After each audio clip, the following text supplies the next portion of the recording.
Jerusalem is a safe city, one filled with aspirations and hope. People often ignore this aspect. They only see the conflicts, hatred, and tensions. Ever since Donald Trump recognized Jerusalem as the capital of Israel, the fragile status quo of the city has been in the balance. What long-term consequences will his controversial decision have? Will it further deepen the divide between Palestinians and Israelis, or could it ultimately bring them closer? Either there will be like a crazy big war, or a miracle, the deal of the century that Trump wants to do will make everyone happy.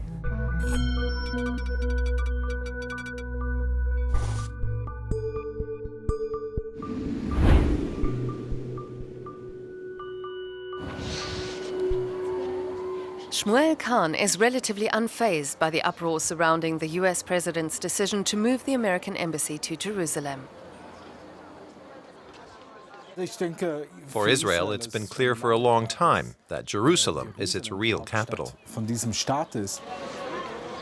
Swiss-born Shmuel came to Israel 10 years ago and became an Israeli citizen 5 years later. He wanted to become more intensely involved with his Jewish religion.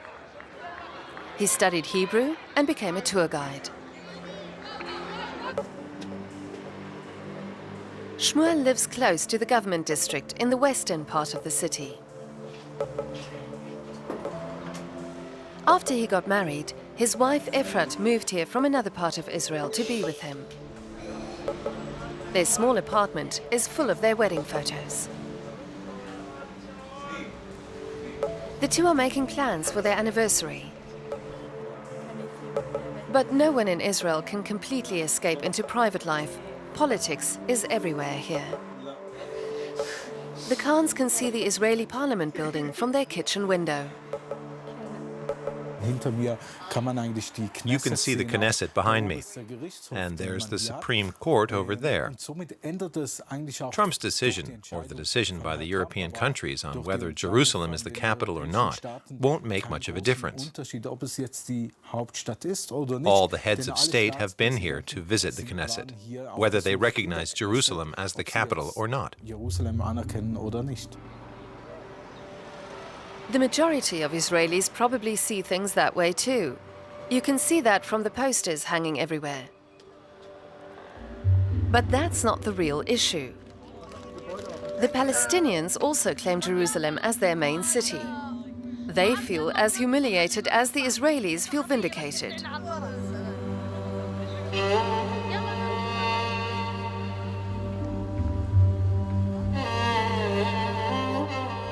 Jerusalem is divided between Israelis in the west and Palestinians in the east. Most of the international community views the predominantly Arab eastern part as being under Israeli occupation. It includes the Old City, which is divided into Muslim, Christian, and Jewish quarters.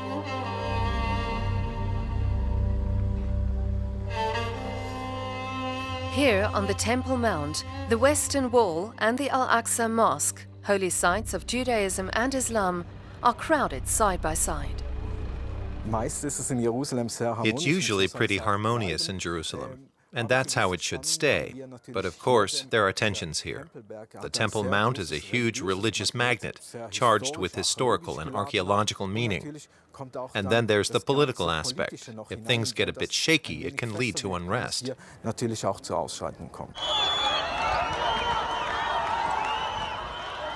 Palestinians have staged numerous protests following the US decision to recognize Jerusalem as the Israeli capital. They see it as a move to cheat them out of their rightful heritage. Anthropologist Ali Kleibo is from an old Palestinian family with roots in Jerusalem that he traces back to the 14th century. He would rather not talk about Donald Trump, but about his beloved city, which he considers to be the historical home of the Palestinians. Jerusalem, without it, it can be anywhere in the world. It's the centerpiece in Jerusalem. It's the holy place par excellence for the Muslims. It's the place, you have to realize, where God connected with Muhammad, or Muhammad connected with God. On the ground, it's one city where all the people work together. It's the same hospitals, it's the same cafes, it's the same restaurants, it's the same streets. We live together jointly. But on a rural level, it's a different affair. The land has been annexed, is Jerusalem. The people have been overlooked. This is a classical case of historical denial and historical revisionism. Kleibo fears that US foreign policy will now make life for Palestinians even more difficult. The European Union is concerned about that too. Perched high above the city on Mount Zion is the Dormition Abbey. The Benedictine monastery is located on a piece of land that belongs neither to Israel nor to the Palestinians. It was a gift from the German Kaiser in the late 19th century. Father Nicodemus Schnabel attaches great importance to its neutral status. Both the EU and Germany take a clear stance on this, as does the Holy See. A two-state solution is the fairest one. For the city, that means that the West, where Parliament and the Supreme Court are already located, is undisputably the capital of Israel. And the East, and that is the great aspiration, is the capital of Palestine. This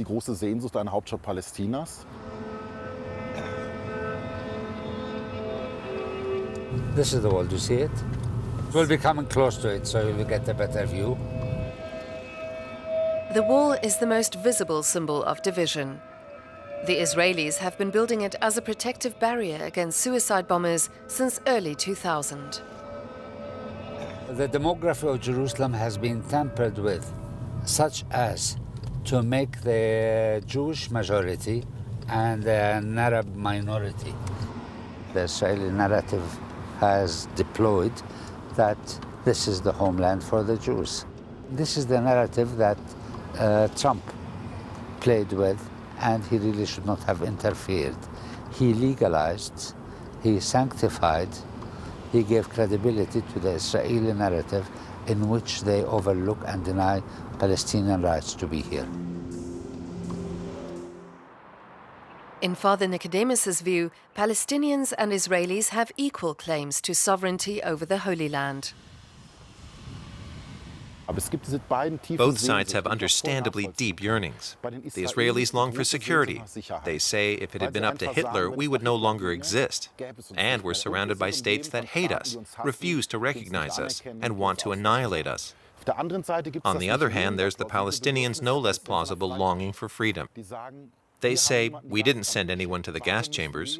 Why should we live behind walls and checkpoints? Why can't we have our own state?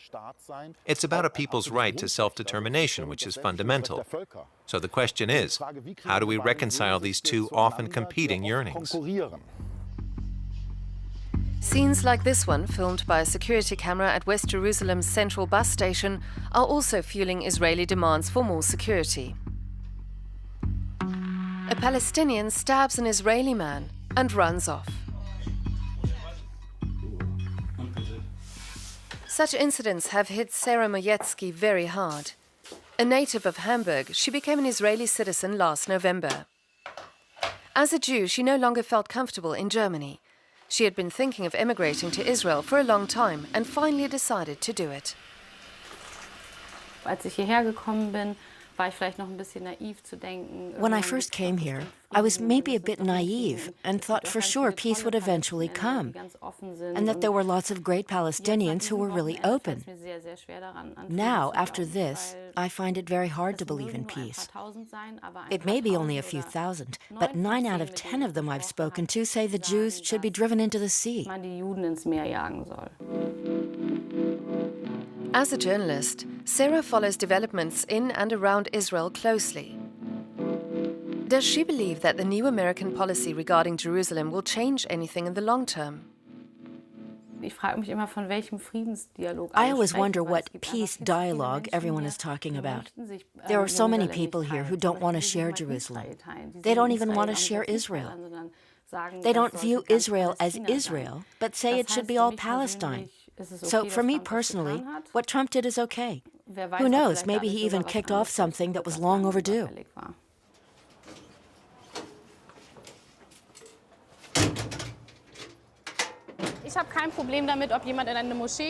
I don't care whether you go to a mosque, a church, or a synagogue. But I'm definitely in favor of a Jewish state. I strongly believe that Israel is a haven for Jews everywhere because they really need it. You see it in the attacks and the demonstrations and the awful things being shouted on the streets of European cities. That proves there simply has to be a place for Jews to come to where they can feel safe.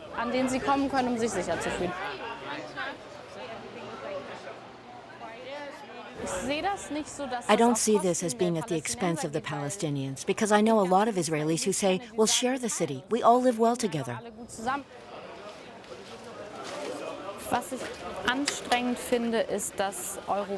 What I find annoying is that Europeans from far away always think they know the answer. They're not here. They don't really talk to either Palestinians or Israelis, but they always know better how to achieve peace, what the Israelis are doing wrong, and what they're doing right.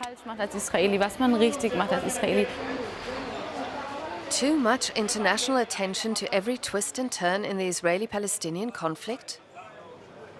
Tour guide Shmuel Khan also thinks that foreign media reporting goes a bit overboard. The very interesting situation we have here today is always examined through a magnifying glass. That means every newspaper reports on what's happening in Jerusalem, and on television, of course. Jerusalem is a very big topic, but normal people here live their normal lives. They go to school, they go shopping. And religion, ethnic origins, and political statements don't play that much of a role.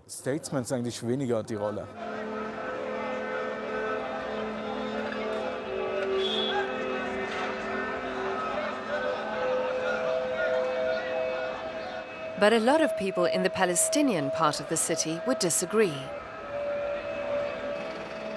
The bus terminal in East Jerusalem serves the city's Arab neighborhoods. You won't see Jewish Israelis here at all.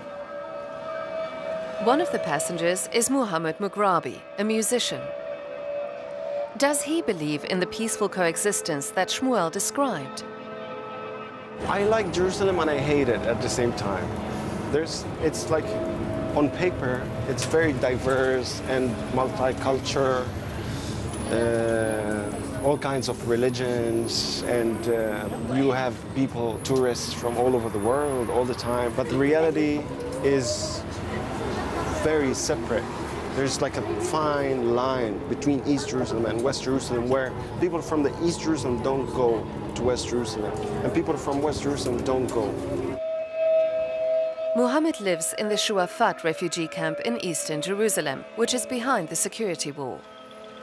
Traces of a demonstration against Israeli soldiers the day before can still be seen.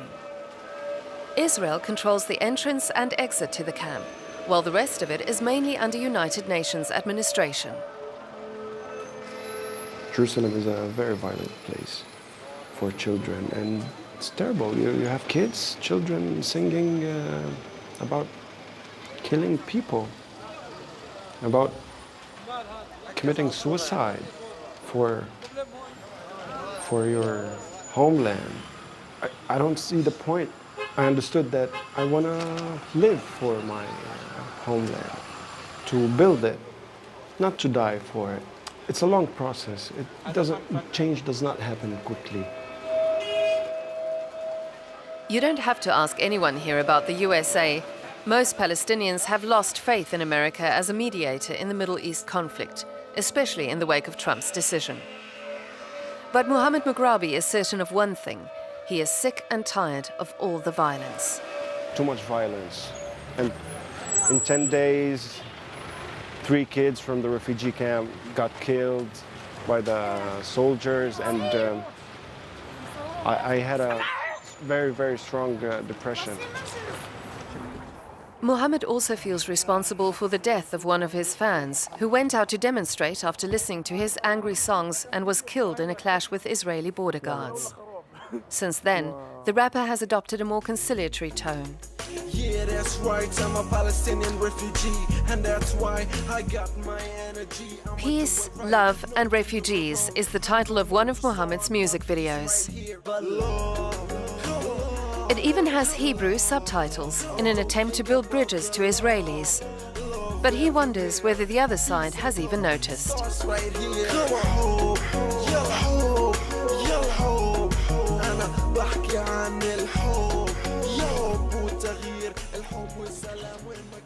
Right now you have a total separation. It's just getting worse. Ever since they built the wall between Israelis and Palestinians, there's no connection. You have a whole new generation of young people that have no idea what Jerusalem looks like. They lived all of their life in Beit Lahem or Jericho or Ramallah. They have no chance to visit Jerusalem. When you're desperate and you have nothing to lose, you'll go crazy.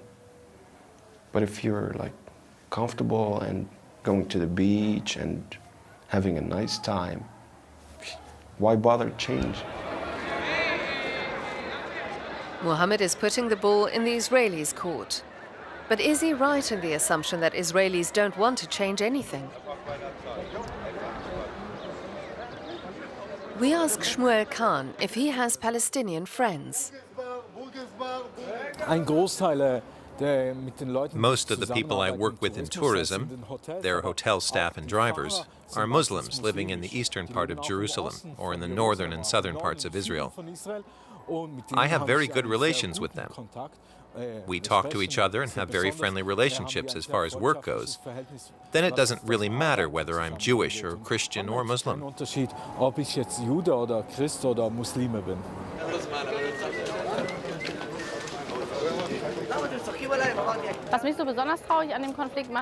What makes me so sad about this conflict is that it doesn't have to be this way.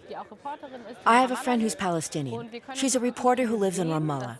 But we can't really see a lot of each other. It just doesn't work across the border. But we are in touch through WhatsApp and by phone. We disagree about a lot of things, but we still appreciate each other as people and say, okay, we're both human beings, and we don't wish death on each other. Maybe exchanging views can also help us grow. But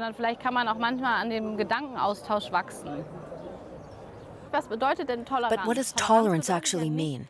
It doesn't mean that everything the other does and says fits my opinion.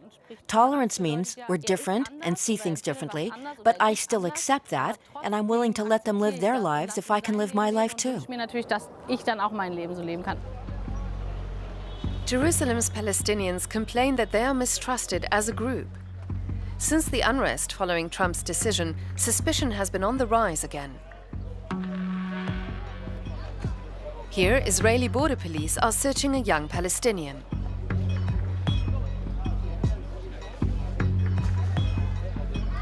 Apparently, he had just been sitting and enjoying the midday sun. It's a very traumatic experience to grow young Arab in Jerusalem. You are suspect, you are a persona non grata just because you are Arab. And you are at any moment subject to being harassed, searched, frisked. For centuries, Ali Kleibo's family has owned valuable property at the entrance to the old city's Muslim quarter.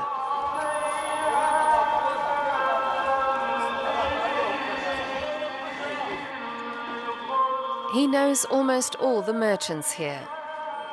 They are generally also opposed to the Americans' recognition of Jerusalem as Israel's capital, but they also live from tourism. So they're cautious about openly criticizing foreign countries. But Kleibo is concerned about something else. More and more houses in the Arab part of the city are falling into Israeli hands. Instead of unilaterally supporting Israel, he says, the US should use its influence to stop these takeovers. The real problem in Jerusalem is that sooner or later it will be taken over by the Israelis. They are slowly moving over, and their presence, those who choose to live here are not the polite, nice people we see in the restaurants and the cafes in West Jerusalem. It's the fundamentalist Arab haters who come here to make problems, and their presence here is itself a political statement. This leads to more confrontations. It makes it more difficult for people to continue with their normal life.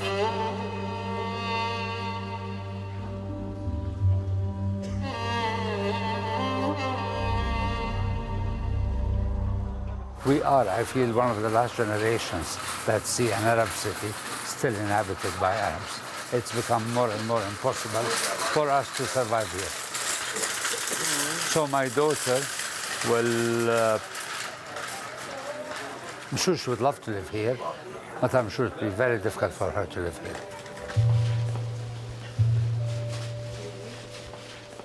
Shmuel Khan, who is accompanying a tour group a few hundred meters away in the Christian quarter of the old city, sees things rather differently.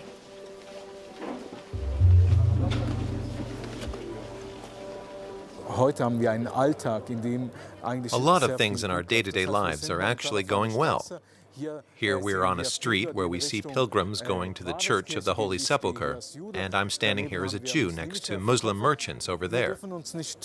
We mustn't let the things we constantly hear in the media fool us. On the other hand, of course, there are always political tensions, and we've repeatedly felt them over the last 3,000 years.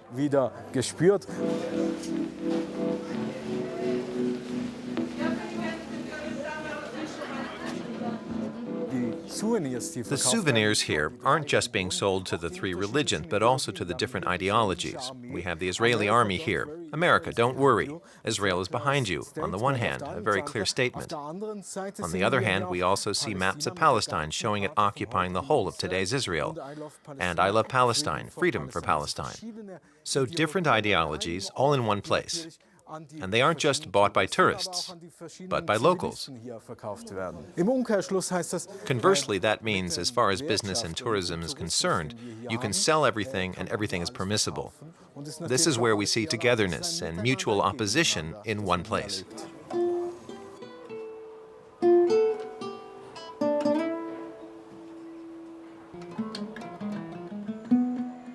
Over at the Shuafat camp in East Jerusalem, musician Mohammed Mughrabi is stepping up his efforts to promote togetherness. For a long time, his songs reflected his deeply felt anger at the Israeli occupation. But now he's come to the conclusion that rage alone won't get him anywhere. There's zero chance that Israelis will leave and Palestine will be for Palestinians, or Palestinians will leave and Israel will be for Israelis. They have to share it. I don't know how, but they have to share it. They have to figure out how to share it. Either there will be like a crazy big war, or a miracle, the deal of the century that Trump wants to do will make everyone happy. You have to deal with the problem to solve it. You can't go and turn your back and stay comfortable and wait for the problem to be solved and talk about the problem to someone who agrees with you. No, you have to talk to the other part that disagrees with you and find out how to make it better.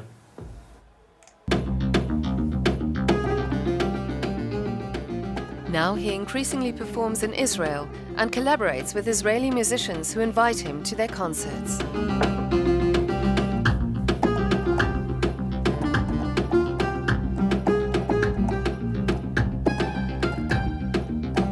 There's no point of me telling the Palestinian story to Palestinian people that living the story. No, I think the right thing is to tell the Palestinian story to someone who don't know, who have no idea, who lives in his comfort zone in Tel Aviv or West Jerusalem or in Haifa. And it's shocking to see the reactions of the people. It touches them.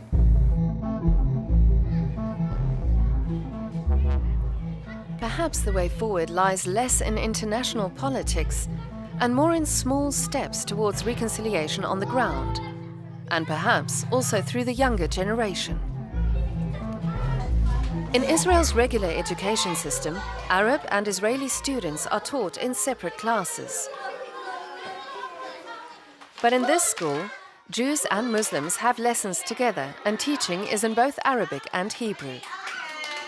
There are 6 schools like this in Israel. Noah Yammer works at one of them, the Max Rain Hand-in-Hand School in Jerusalem. What we try to do here is to say that we are different from each other, and that's okay.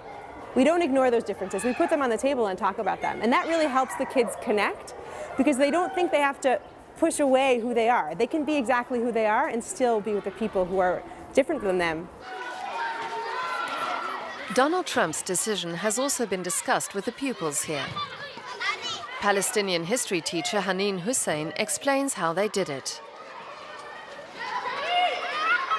We are 2 teachers in the same class. I'm the Palestinian one and he is the Israeli one.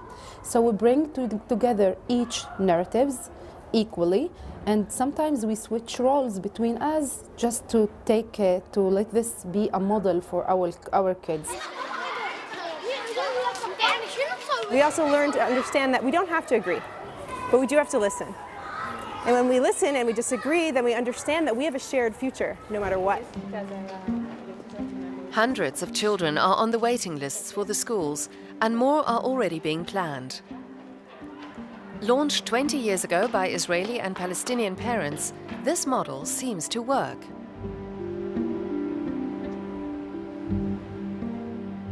Although Israelis and Palestinians are unlikely to agree on Jerusalem's status anytime soon, not everything in and around the city is about the conflict.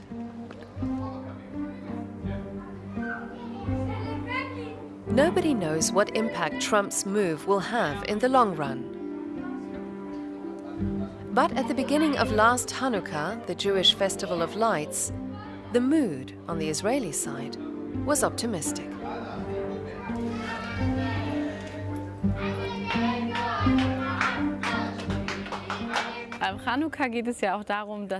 Hanukkah is also about miracles happening. From the Israeli point of view, I really believe that the Palestinians can be part of this country.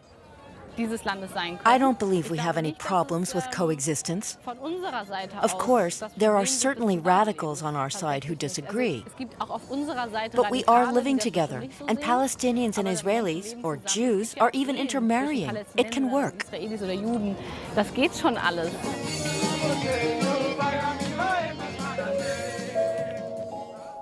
It's a fascinating spider's web. You can't just say the city is Jewish or Muslim or Christian. That's too narrow-minded. What this city mainly needs is a sense of wonder where you say, wow, what a total work of art. But it'll take care and tact to help turn this city with all its wounds and scars into a true city of peace. Helfen kann hin zu einer Stadt des Friedens.